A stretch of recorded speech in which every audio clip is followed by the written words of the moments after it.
hello' guys সকলোকে নমস্কাৰ জনাইছোঁ আজি এটা আমাৰ ঘৰৰ ভিডিঅ' দিছোঁ চতিয়াৰ ঘৰৰ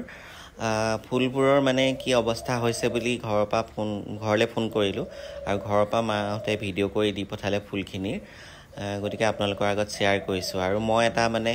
এই হেঙিং কৰি থৈ আহিছিলোঁ মানি প্লেণ্ট এটা এই বাকেটটোত দেখিছেনে এইটো আনিছিলোঁ মই শ্বিলঙৰ পৰা এইটো মোক গিফ্ট কৰিছিলে অনন্যাই গিফ্ট কৰা এইটো বাকেটটো তাতে মই মানি প্লেণ্টটো ভৰাই থৈ আহিছিলোঁ আৰু হেঙিং কৰি তাৰপিছত এইটো কেনেকুৱা লাগিছে বাৰু আপোনালোকে কমেণ্টছ কৰি জনাব দেই হেঙিংটো স্পেচিয়েলি মানে মই সেইটো চাম বুলিয়ে কৈছিলোঁ তাৰপিছত এয়া ভোট জলকীয়া লগাই থৈ আহিছিলোঁ আকৌ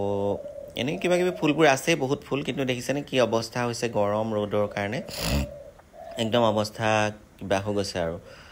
এইকেইজোপাতো ভালেই হৈ আছে গতিকে আমাৰ ঘৰৰ সেই ফুলনিখন আপোনালোকৰ লগত আকৌ শ্বেয়াৰ কৰিছোঁ দিয়ে থাকোঁ ফুলিলেও দেখুৱাওঁ আকৌ বৰষুণ দিলেও দেখুৱাওঁ গতিকে এই ৰ'দতনো কি হৈছে ফুলবোৰ কেনেকুৱা হৈছে এই বুলি মই ঘৰলৈ ফোন কৰিছিলোঁ আৰু ফুলৰ ভিডিঅ' কৰি দি পঠাবলৈ কৈছিলোঁ সেইকাৰণে দিলে আৰু মই আপোনালোকৰ আগত শ্বেয়াৰ কৰিছোঁ এইখনেই হৈছে আমাৰ ঘৰৰ ফুলনি আৰু এইবোৰে হৈছে মই লগাই থৈ অহা ফুল কেনেকুৱা লাগিছে বাৰু কিমান যে টাববোৰ আছিলে চব ভাগি ছিগি কিবা কিবি আৰু ফুল এনেও যত্ন ল'বই লাগে যিহেতু মায়েও ইমান নোৱাৰে গতিকে অকণমানকৈ যত্ন লয় পানী চানী দিয়ে কিন্তু মাজে মাজে কি কৰিব লাগে সেইবোৰ ইমান নাজানে আৰু ধৰক মই যিখিনি কৰিছিলোঁ মানে সেইখিনিতো আৰু লাগি থাকিব নোৱাৰে গতিকে এনেকুৱা হৈ আছে আৰু স্বাস্থ্যবোৰ ফুলৰ এয়া দেখিছেনে এইফালে এজোপা গোলাপ লগাই থৈ আহিছিলোঁ এয়া ৰেইন লিলি ফুলিছে হোৱাইটটো খুব ধুনীয়াকৈ এতিয়া ফুলাৰ সময় ৰেইন লিলি আৰু বিৰাট ভাল লাগে ৰেইন লিলি মই টাবত লগাইছোঁ মাটিৰ পৰা মাটিটো বহুত আছে কিন্তু টাবত লগাইছোঁ সেইটো বগা ৰেইন লিলি আৰু বাগানভিলিয়াবোৰ আৰু এতিয়া ফুলাৰ ছিজন নহয় ফুলি শেষ হ'ল চব তাৰপিছত এইটো এটা পিংক কালাৰ ৰেইন লিলি ফুলি আছে দেই এইফালে পিংক ৰেইন লিলি এইটো বিৰাট ভাল পাওঁ মই ৰেইন লিলিটো দেখিবলৈ আগতে ফুলটো কাটি নি গিলাচত ভৰাই সজাই থৈছিলোঁ এতিয়া আৰু সেইখিনি কৰিবলৈ নাই ঘৰত হ'লেও বাহিৰতে আছে ধুনীয়া হৈ গতিকে আপোনালোকৰ আগত শ্বেয়াৰ কৰিছোঁ এইখনেই হৈছে মোৰ ঘৰৰ ফুলনি আৰু এইজোপা এৰিকা পাম এনেকৈ আছে আগফালে আৰু সেয়া য'তে ত'তে নয়নতৰা গজিছে স্পাইডাৰ প্লেণ্টবোৰো গজিছে এইবোৰ আৰু চম্ভালিবলৈ কাটি কুটি থাকিবলৈ মানে ইমান বুজিও নাপায় গতিকে ফুলিছে আৰু ইটো টাবৰ লগতে সিটো মানে পুলি হৈ পেলাই তাতে ফুলিছে আৰু এইখিনি বৰ এটা ধুনীয়া হৈ থকা নাই মানে যিহেতু ৰ'দ খুব আৰু বেছি বৰষুণো মাটিবোৰ চাগে মানে গোবৰ চোবৰ দিয়া হোৱা নাই গতিকে সেইকাৰণে ইমান ঠিক হৈ থকা নাই আকৌ মই গ'লে ঠিক কৰিবগৈ লাগিব যেতিয়া যাওঁ গৈ চব ঠিক কৰি থৈ আহিব লাগিব এয়া মাটিতে আছে গোলাপৰ স্বাস্থ্যও ইমান ভাল হোৱা নাই এনেই বৰ ধুনীয়া হয় ফুলটো কিন্তু এতিয়া বৰ ভাল হোৱা নাই এইফালেও ৰেইন লিলি এয়া টাবত ৰেইন লিলি আছে আৰু সেই জোপা এয়া অকণমানি কচুপাতটো দেখিছেনে বগা আৰু এইটো জেড প্লেণ্ট এনেকৈ লগাই থৈ আহিছোঁ প্লেণ্ট এনেকৈ লগাই থৈ আহিছিলোঁ আৰু সেইখিনিকে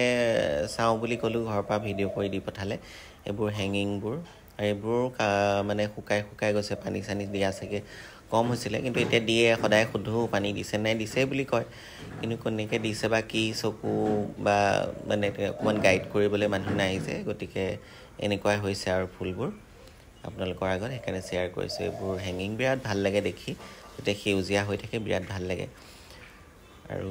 এইটো ছিজনত চব সেউজীয়াই হৈ থাকে কিন্তু এইয়া গছ গজিছে সেইবোৰ উঠাই দিয়া নাই তেনেকৈ আছে আৰু এইখিনি ক'ব লাগিব যে উঠাই দিবলৈ এজোপা ধুনীয়া কচু টাইপৰ এজোপা শ্বিলঙৰ পৰা অনা এনেকৈ সজাই থৈছোঁ আগফালখন কিন্তু মাজে মাজে চাবলৈ ফোন কৰোঁ যে ভিডিঅ' কৰি দিবি এনেকৈ কওঁ গতিকে ভিডিঅ' কৰি মেলি দিছে এইটো এটা নতুন মই জাগিৰোডৰ আমনিৰ পৰা কিনিছিলোঁ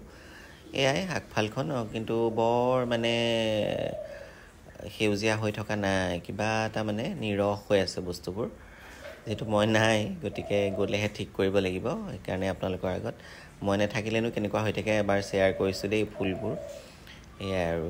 ফুলৰ লগত এটা মানুহ লাগেই যিহেতু কাৰো সময় নাই ঘৰত মায়ে অকলে নোৱাৰেই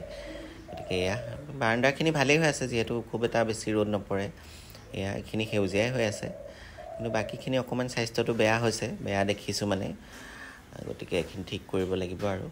এয়া মানি প্লেণ্ট হোৱাইট গ্ৰীণ এইটো সৰু পাতৰ মানি প্লেণ্টটো খুব মানে ঢেৰ হৈছে আৰু মই কাটি দিয়া নাই দুটা টাবত লগাইছিলোঁ সেইফালে এগ্ল'নিমাও লগাইছিলোঁ এইখিনি আছে আৰু ইয়াতো মানি প্লেণ্ট লগাইছিলোঁ কিন্তু স্বাস্থ্যটো পুৰা লিংলিঙাকৈ বাঢ়ি গ'ল যে কি কৰিব লাগে বুজি নাপালে অকণ কাটি কুটি নিদিলে গতিকে অকণমান স্বাস্থ্য বেয়াই হ'ল উপায় নাই আৰু এনেকৈ হৈ যাব গতিকে এজোপা জিজি প্লেণ্ট এজোপা ধুনীয়াই হৈছে বাৰু আৰু এইকণৰ ফুলবোৰ এই এৰিয়াটোৰ ফুলবোৰ ভালেই হৈ থাকে সদায় গ্ৰীণ হৈ থাকে সেয়া গতিকে এইজোপাটো বহুত বছৰৰ গছ আৰু এইখিনি আজি আপোনালোকক ভিডিঅ' দেখালোঁ দেই আপোনালোকে মোৰ ফুলবোৰ চাই কেনেকুৱা পাইছে আৰু মানে ফুলৰ প্ৰতি কাৰ আগ্ৰহ আছে জনাব দেই ফুলবোৰ দেখি কাৰ ভাল লাগিছে সেইটোও জনাব আৰু সেই যে হেঙিংটো দেখালোঁ সেইটো দেখি ভাল লাগিছে নে জনাব ধন্যবাদ